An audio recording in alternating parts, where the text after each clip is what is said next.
Alright guys, welcome back to Warhammer Man Studios. I'm Warhammer Man, and we were just finishing up some of this build for the new Kill Team commission that I'm working on right now.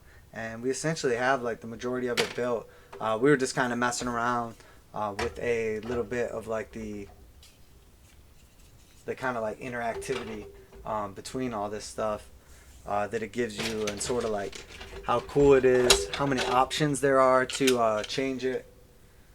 I'm definitely a big fan of this stuff. The more you mess with it, and this was kind of like the prelude for me to the new stuff, the new Zone Mortalis and Dark Uprising stuff, because prior to that, I hadn't really messed with that terrain, like I was saying, that much. So just looking at it, it was kind of like, it's cool, but I didn't like the style of it as much. I kind of like how like the Gothic buildings look like more than how this stuff looks. You know what I mean?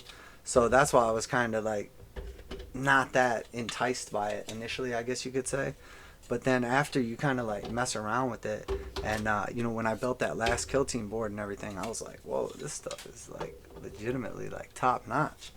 Like I'm a big fan of this, and that's when I really started playing around with it, and I was like, this is awesome. And I think as you kind of go through and you figure out what you can do with this stuff too, it really just gives you like unlimited options basically. Um, and then you can go through and connect all this stuff however you want to each other. And they have like all these little, if you've never messed with this before, they're basically like these little clips, and they just go underneath here, and there's a million places you could put them, and you basically just stick the clips there, and they fit kind of loose at first, which is good. Like you think they're not going to stay that good, but then think about once you paint them and base coat it and everything, you want like that loose fit with these things, or else by the time you do paint them up, you can't even get them in and out if you try.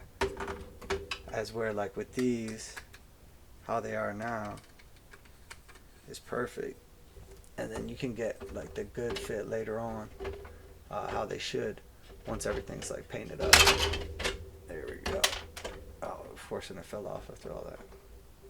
But as you can see, you can even put like that guy out there. I don't like that though, because you can't like walk around up there. Like for me, like terrain needs to be like functional. I mean, it's cool if it looks cool, but it needs to actually like serve a purpose where you can like either walk around on it, or like interact with it, or gain cover from it. Like there has to be some benefit to it. You know what I mean? I mean, otherwise it's just like there for looks, I guess, which is cool. But in most games, trying to actually like use the terrain. Oh no. There's like a billion things you could do with this stuff. Oh, it makes me want to magnetize it. I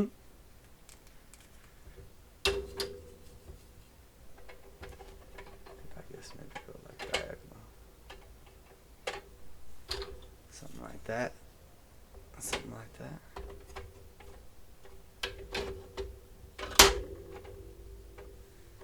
Could probably pull that off.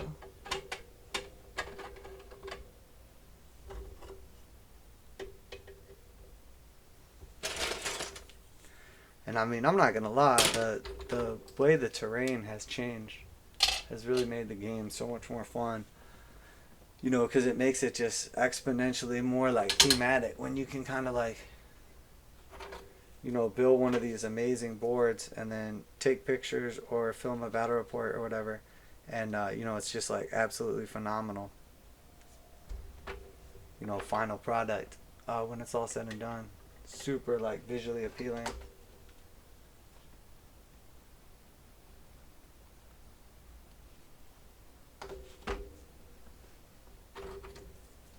But yeah, that's a nice setup right here. You can build a ton out of it, and it's all about once you start figuring out how you can arrange this stuff to get like a ton of first and second floor. Like I have a couple pictures. I will post up of like a couple of the board configurations. And I mean, I'll have pictures when I finish up, obviously, as well too. So you know, it's not like you won't see them. And I am going to show like the whole process I do on this set, and like a completely different weathering technique than we did in the Dark Uprising stuff. Instead of going for like that rusty look, but we're still going for like a weathered look, but we need like the weathered outdoor, like you know, kind of like Space Planet element look, rather than the you know, we live in the sewer under the planet Necromunda look.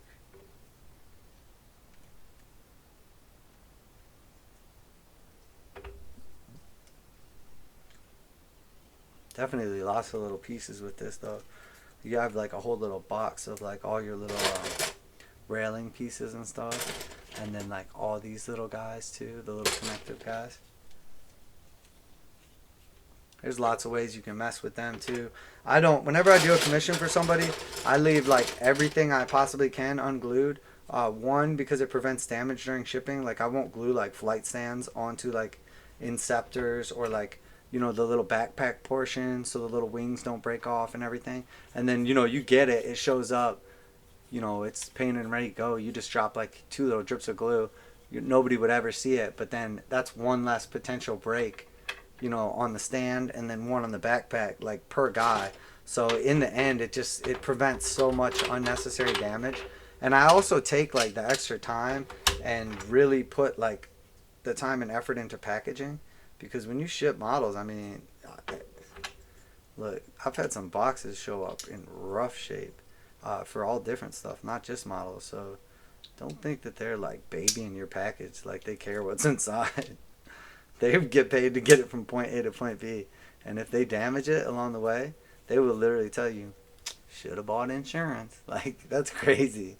Pay somebody to do something for you, and then they mess your stuff up, and they're like, oh, you know, we had that optional insurance, you should have bought this. It's just kind of funny. Alright, we got this little guy. Yeah, just about finished up with the gluing. We will have to obviously let everything dry up nice and make sure you know, there's no wet super glue or anything before we do like the basing. But I will do the video I will do a video on these as well, step by step of the painting process and everything. And you know, I may just like do like a I think what I'm gonna do is kind of separate the videos up a little bit, and I'll have sort of like a like build and paint style, which is kind of like what this one is. You know, obviously I'm not painting in this video, but that will be like the theme behind you know, the videos, is I would essentially be like, you know, just kind of building and cutting up, giving out like random hobby tips or, you know, conversions or painting or whatever, and you can kind of see the process, and I can edit out like a little bit of the redundancy, you know, but you can essentially get like the meat and potatoes of you know, what I'm doing and the techniques and everything, because it is tough sometimes to find like cool techniques that people do and everything. A lot of people don't like to share their personal techniques because in the end they're afraid like somebody else is gonna like take it, but you know, it's not really like proprietary. And like, I would honestly, if seeing something I do like a conversion or a paint job is gonna inspire you to work on your models and help to further the hobby with like cooler, more painted, more completed, you know, more enjoyable models, then I will gladly share any and all, you know, knowledge, tips, and tricks that I have to help, you know, to help basically just grow the hobby and further it, you know, because I mean, I used to be like involved in all the tournament stuff and everything, and I understand there's like that grind to just get like, you know, the 3 layers or three colors on there and everything, but like Games Workshop has recently come out and said that like, you know, they're requiring different, and now the ITC and everything, it's all like the whole tournament circuit's going to require you to have like, you know, decent looking guys, and I don't think that's bad, like especially if the meta settles a little bit and they don't make like a billion changes all the time. It will give people the opportunity to kind of complete their armies, and then, you know, as this live streaming, you know, it really starts taking off for like the tournaments and gaming and everything, and people are really enjoying it. Like, it's not just video games, they realize like tabletop and fantasy and, you know, future games, like people enjoy watching them as well, you know, either live or you know, recorded but later on, but people just enjoy watching, you know, other people play games. And I don't think that was something that was anticipated. And now with that coming into effect, like, you know, it makes way more sense, and it sells the hobby a lot better and makes it way more visually appealing. If you have like two beautifully painted armies like fighting on an awesome you know, battlefield, rather than just like, you know, the last minute, you know, struggle to get together enough centurions. People are borrowing them from each other, or they're just like spray painted with like, you know, some different color on their shoulder pads and a, you know, imperial eagle in gold. It's like, no, man, that's not what this is supposed to be about. And I get it, it's fun to like hobby and game at your house, but people travel from like all over the world for like big tournaments and like these events and everything. We used to go to games day when we were kids, me and my brother. I mean, not kids, but younger, years ago, and we had so much fun. But we would literally travel like 9 hours and stay at hotels with our models and just game hard all weekend. And you know, part of the effect and the awesomeness of it was, you know, basically the effort Games Workshop put into it, and the tournaments and everything being painted, and like just the overall look of it. You know, just wouldn't have been the same if you show up and everybody's just got like gray plastic and they're just like battling with whatever's the most powerful. Like, kind of defeats the purpose. So, but yeah, we got everything built up. That was our big hustle right there. That's great. And again, like you see, for how much we built right there, the prep work was crucial, because we basically like knocked out all the prep work ahead of time, and then you know, we just got to do all the easy stuff here. And then there's a couple little like tiny pieces that we'll probably slap on. There's like a tiny little door, little handle for the door. I don't glue the door again on like that big silo thing. This is like our little door. I just leave the door off, and then if you want to glue on your door, you can glue on your door. But once it's all painted up and everything, the paint basically just forms like enough resistance that the door doesn't just like fall off, like you know, when you don't want it to. But definitely come out nice here. And then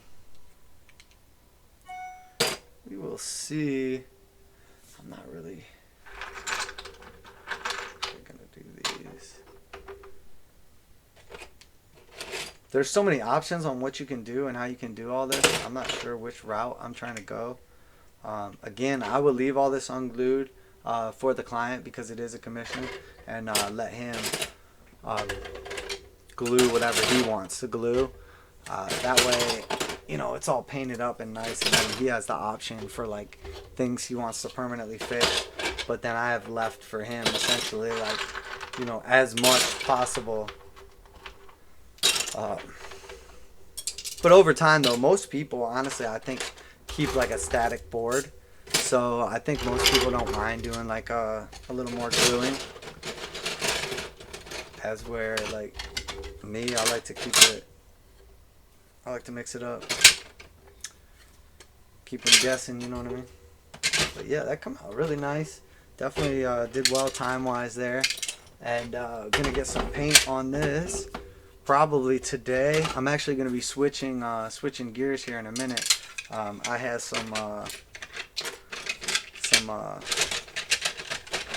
Custodes grav tanks, the annihilators,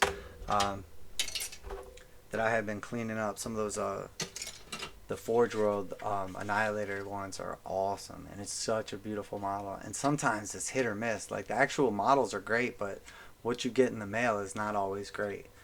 Forge World and Games Workshop are very good about replacing stuff, though. I will give them credit for that. But sometimes quality control, man, just coming out the door the way it looks, you just wonder if anybody thought twice before shipping it. But regardless, these were probably two of the nicest ones I've ever gotten.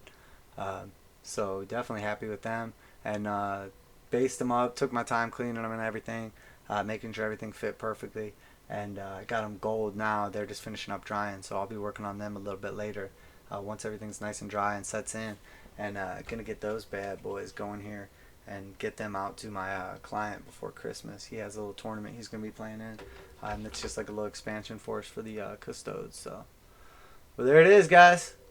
Appreciate you, Warhammer Man, signing off.